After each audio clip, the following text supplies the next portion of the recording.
ডিম আলুর রেসিপি এইভাবে বানালে মাংসের স্বাদকেও হার মানাবে। প্রথমে 4টে আলু আর 4টে ডিম নিয়েছি।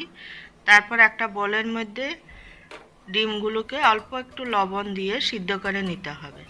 আর আলুগুলোকেও এরকম জিরি করে কুচি করে কেটে নিতে হবে।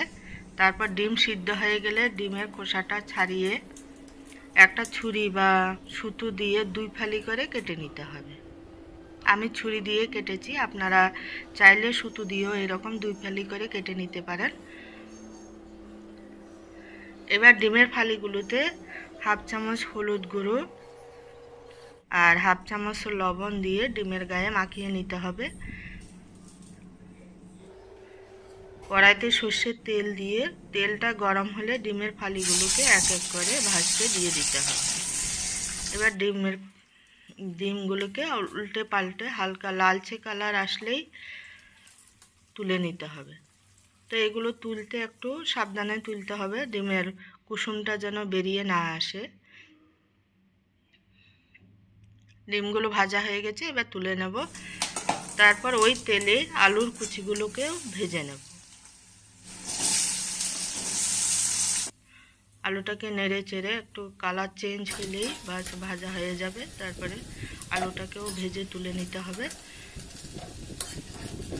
বাকি তেলে অল্প একটু তেল দিয়ে গোটা গরম মশলা, হাফ চামচ জিরে আর একটা পেঁয়াজ কুচি দিয়ে পেঁয়াজটা ফোড়নের সঙ্গে একটু গোল্ডেন কালার আসা অবধি ভেজে নিতে হবে। তারপর পেঁয়াজটা ভাজা হয়ে গেলে এবারে দিয়ে দিতে হবে 2 চামচ রসুন বাটা, 2 চামচ আদা কাঁচা লঙ্কা বাটা, একটু জল দিয়ে নেড়ে চেড়ে তারপরে দিয়ে দিতে হবে হলুদ গুঁড়ো, লঙ্কার গুঁড়ো, জিরে গুঁড়ো, কাশ্মীরি লঙ্কার গুঁড়ো, পরিমাণ মতো লবণ আর একটা টমেটো পেস্ট দিয়ে দিতে হবে। দিয়ে এবার মশলাটাকে ভালো করে কষিয়ে নিতে হবে।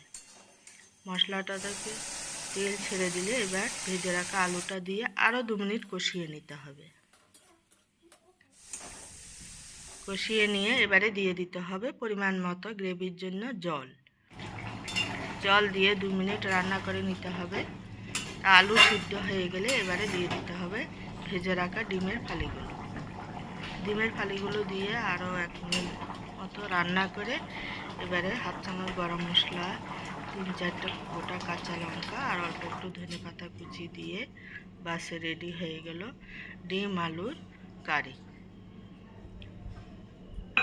তো বন্ধুরা, ভিডিওটা ভালো লাগলে অবশ্যই চ্যানেলটাকে সাবস্ক্রাইব করবেন, লাইক করবেন আর কমেন্ট করবেন, বন্ধুদের সঙ্গে অবশ্যই শেয়ার করবেন।